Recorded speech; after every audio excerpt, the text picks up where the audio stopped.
رمضان المبارک په میاشت کې د سوشل میډیا سره ډیر زیات احتیاط کوي. سوشل میډیا که د چا ضرورت وي اسلامی بیان ریکارډ کوي،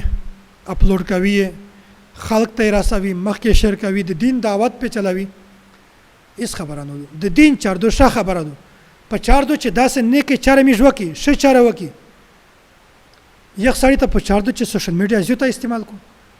خلک ته دین په دا طریقه باندې ورورسه میږ ستوز دا خبره بیانوله وای چې کیما شکل باندې چې گمراهی پلاویږي په یغه شکل و هغه گمراهی ختم کوي. په سوشل میډیا باندې گمراهی پلاویږي تل تنوسته کتاب په دا باندې لیکي چې دا گمراهی دو هغه خلق دا کتاب نه کسي چې په موبایل باندې گمراهی پلاویږي د موبایل په ذریعہ گمراهی ختم کوي. خلک دا سوچ مکه عالم سره د موبایل تنوسته بیا بیان اپلوډ کوي بیا داس کو دا غلط سوچینه خپل ځون تکشر دی. نو خبره ده چې سوشل میډیا د چا ضرورت وي استعمالوي، چې د چا ضرورت نه وي هغه اسلامي نت شای په کسي او نه مخته بل چاته لږي اسه فیسبوک چلوي فضولیات وهولیات دا په کسي غانه په ژغوي. نو داسې کس ته د سوشل میډیا استعمالول بالکل اجازه نشته. ویلې ځون گمراه کوي خاص کر د رمضان مبارک میاشت هغه د عبادت ته پوره خاصتو ویلې سوشل میډیا ته نوستي ویلې په دا باندې ټیم ځای کوي ویلې خپل سوچ په دا باندې خرپوي ویلې خپل صلاحیت په دا باندې خرپوي. الله تعالی د میشت ټول ته هدایت نصیب. د میش د بزرګونو د معمول په یو وخت کې موبایل نه وي بیا دای ته کله خطوط تر خطینه ورتل دی و یو بوري ورته څخه کړی و د رمضان مبارک په میاشت کې خط یخته چو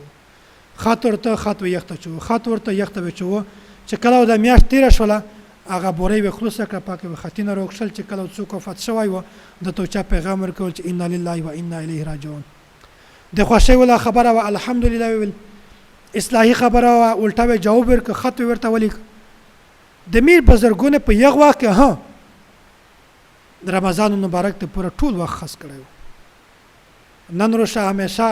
موبایل په لوس کې نیولای فضولیات په کسي ټیم په ځای کوي بیا دا خدای چې خپل کسي خلق ته مخکې نشر کوي فضول شینه ته د دین خبره مخکې نشه پلا کولای بیا فضول خبره مخکې ما پلا کوه اسه ټیم مزه کوي خپل ځون ها ځون ګناګوروي خلک ګناګوروي. بل په دا میاشت کې د میژو د مدارس چټي وي خلک په ځین کې دا یو سوچ ورلويږي چې مدارس ول چټي کو دا وی چې میژ خو سفر دین زیات وکا بس د رمضان مبارک د میژ د چټي وخت نه دا د مدارس کله سوچ نه دی. د مدارس د استوزونه دا سوچ دی چې دا ما تو سبق ویا سبق ویا دا وسی و مې داس راونه چې داغه د انفرادي معمولات ضرورت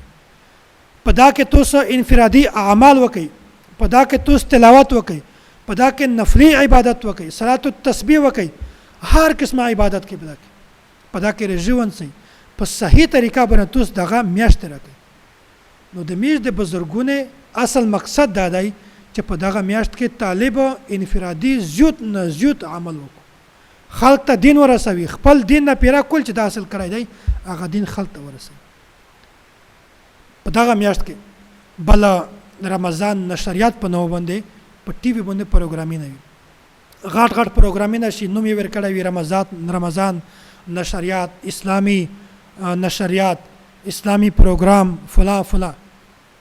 کسي په دا غلط فهمي کې کله مرته چې میش ټي وي ژغوي په دا باندې اسلامي بیانونه ور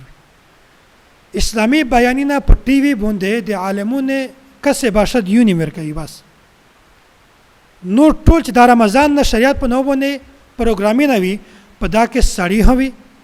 په دا کې ډانسر هوي په دا کې غیر محرم شزه هوي بے پردګي وي پکې پرده نه وي بغیر د پردې نه مخکې درته نوسته وي ته رمضان نشریات په نو باندې اسلامي خبره رسوي. دا نه وایم چې ټول پروګرامینه خطو دي په سل کې 2-3 پروګرامینه 15 پروګرامینه د سویچ هغه اسلامي نو ټول غیر اسلامي دي. دا پته نه کې چې تو مذهب د تو تعلق د کومه فرقه سره دی تو مخته اسلام شریک کړی دی په ټي وي باندې خلک خبره بیانوي یو خو د تو د مذهب پته نه بل په رمضان نشریات کې غیر محرم شزه نستوي د یغه قتل قطعا اجازه نشته ګناه دی کبیره ګناه دی. او درمه خبره ده که چیرته داسې وي چې یو پروګرام بالکل اسلامي وي بالکل شرعي وي په دا کې هم ډېر زیات احتیاط کې